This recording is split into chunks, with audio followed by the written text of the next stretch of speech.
नमस्कार, मैं रमन कुमार अपने चैनल में स्वागत करता हूं। प्रिय विद्यार्थियों, आज मैं लेकर आया हूं कक्षा 12वीं का इतिहास भाग 2 का अध्याय 6, जिसका नाम है सूफी परंपराएं, भक्ति और सूफी परंपराएं। तो इससे संबंधित जो प्रश्न है पिछले वीडियो में मैं बता चुका हूं। अब अगला हम प्रश्न लेते हैं, सिलसिला से आप क्या समझते हैं? सिलसिला का अर्थ बताइए, सिलसिला से क्या तात्पर्य है? तो सिलसिला है क्या? सिलसिला का अर्थ होता है लगातार, या जो टूटे ना, बीच में लगातार बना रहे सिलसिला। तो पुस्तक के अनुसार सिलसिला का अर्थ है जंजीर, जो शेख और मुरीद के बीच रिश्तों को दर्शाती है। मुरीद का अर्थ होता है जो उनके अनुयायी थे, और जो शेख गुरु थे उनके बीच एक रिश्ता या बीच में जो कड़ी थी वह चैन लगातार बनी हुई थी। तो सिलसिला का अर्थ है जंजीर, जो शेख और मुरीद के बीच रिश्तों को दर्शाती है, जिसकी पहली अटूट कड़ी पैगंबर मोहम्मद से जुड़ी है। तो पैगंबर मोहम्मद से इसकी कड़ी जुड़ी हुई है। इस कड़ी के द्वारा आध्यात्मिक भक्ति और आशीर्वाद मुरीदों तक पहुंचता था। दीक्षा के लिए विशिष्ट अनुष्ठान विकसित किए गए, जिसमें दीक्षा लेने वाले को निष्ठा का वचन देना पड़ता था। तो विद्यार्थियों, इसमें क्या है कि जो मुरीद थे उनके, तो पैगंबर मोहम्मद से जो जुड़े होते थे, पैगंबर मोहम्मद से मुरीदों को एक मुरीद से दूसरे मुरीद तक लगातार उनका जो संदेश था और जो आशीर्वाद था एक से दूसरे तक पहुंचता था, इसलिए इसको जंजीर कहा है। तो दीक्षा के लिए विशिष्ट अनुष्ठान बनाए गए थे, जिसमें जो दीक्षा लेने वाला था वह निष्ठा का वचन देता था, और सिल्क जो उसके सिर के बाल थे वह बनवाकर थेगड़ी लगे वस्त्र पहनते थे। 12वीं शताब्दी के आसपास सूफी सिलसिलों का गठन होने लगा था। तो इस तरह से हमने आज सिलसिला का अर्थ जाना। तो अगला फिर प्रश्न लेते हैं, उर्स। उर्स के बारे में बताइए, उर्स क्या है? तो जैसे उर्स मेले लगते हैं मुसलमानों के, तो उससे संबंधित प्रश्न है, उर्स क्या है? तो उर्स क्या है? उत्तर जानते हैं कि पीर की मृत्यु के बाद उसकी दरगाह पर उसके मुरीदों के लिए भक्ति का स्थल बन जाती है। तो जब पीर की मृत्यु हो जाती है, पीर मतलब उनके जो गुरु होते हैं, और मुरीद का अर्थ होता है उनके अनुयायी। तो पीर की मृत्यु के बाद उसकी दरगाह उसके मुरीदों के लिए भक्ति का स्थल बन जाती है। तो जो दरगाह होती है तो वह भक्ति का स्थल बन जाती है। इस तरह से पीर की दरगाह पर जियारत होने लगती है।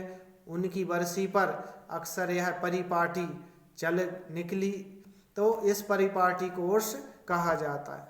तो उनकी बरसी पर क्या है कि एक जिया या भक्ति का स्थल जो बन जाती थी उनकी, तो बरसी पर क्या है कि ये लोग इकट्ठे होते थे। तो इसके कारण क्या है, ये भक्ति या जियारत इस तरह से होने लगी। जियारत का अर्थ होता है प्रार्थना। तो इस तरह से परिपाटी का अर्थ होता है कि जो लगातार ये सिलसिले चल बैठे, या परिपाटी का मतलब एक नियम बन गया। तो इस तरह से उसको उर्स कहा जाने लगा, क्योंकि लोगों का मानना था कि पीर की मृत्यु के बाद ईश्वर से पीर का मिलन होता है, वह पहले से और अधिक उनके करीब हो जाते हैं, इसलिए लोग उर्स के अवसर पर उनका आशीर्वाद लेने जाते थे। तो इस तरह से उर्स आता है। फिर अगला प्रश्न पढ़ते हैं। तो अगला प्रश्न के बारे में जानते हैं। तो अगला हमने प्रश्न लिया है, अगला प्रश्न देखते हैं, कबीर की रचनाओं के बारे में बताइए। तो कबीर की रचनाओं के बारे में, या कबीर की वाणी या उनकी भाषा के बारे में बताइए। कबीर की रचनाएं क्या हैं, उनकी कौन सी भाषा में रचनाएं लिखी गई, कौन कौन सी रचनाएं थी, उनकी रचनाओं की क्या विशेषता रही, तो उसको वाणी कहते हैं। जो कबीर ने लिखा है उसको वाणी कहते हैं। तो कबीर की रचनाएं अनेक भाषाओं और बोलियों में मिलती हैं। कुछ रचनाओं को उलट बांसी के नाम से भी जाना जाता है। तो कबीर की रचनाओं को उलट बांसी के नाम से भी जाना जाता है। उलटवासी रचनाओं को इस प्रकार लिखा है कि उनके अर्थ को उलट दिया हो। तो ऐसा माना जाता है कि यदि उनका अर्थ करते हैं तो उलट दिया हो, मतलब उल्टा अर्थ निकलता हो। तो कबीर की वाणी की विशेषता यह है कि उन्होंने परम सत्य को बताने के लिए अनेक परिपाटियों का सहारा लिया। कबीर की वाणी 3 विशिष्ट परिपाटियों में संकलित है। कौन कौन सी है? पहली कबीर बीजक, दूसरा है कबीर पंथियों द्वारा कबीर ग्रंथावली, दादू पंथियों द्वारा कबीर के अनेक पद आदि ग्रंथ साहिब में संकलित हैं। तो इस तरह से कबीर की कबीर बीजक, कबीर पंथियों द्वारा कबीर ग्रंथावली, दादू पंथियों के द्वारा और कबीर के अनेक जो पद हैं वह आदि ग्रंथ साहिब में संकलित हैं। तो कबीर की 3 रचनाएं प्रमुख रूप से प्राप्त होती हैं। जो कबीर पंथियों के द्वारा लिखी गई वो कबीर बीजक है। दादू पंथियों के द्वारा जो संकलित किया गया वो कबीर ग्रंथावली है। और जो कबीर के अनेक पद हैं जो आदि ग्रंथ साहब में संकलित हैं। तो इस प्रकार से कबीर के पद, कबीर ग्रंथावली और कबीर बीजक, इस तरह से इनकी रचनाएं प्राप्त होती हैं। तो कबीर की 3 रचनाएं हैं। तो अगला प्रश्न आता है कि पूजा प्रणालियों का समन्वय के अंतर्गत समाज शास्त्रियों का क्या मानना था।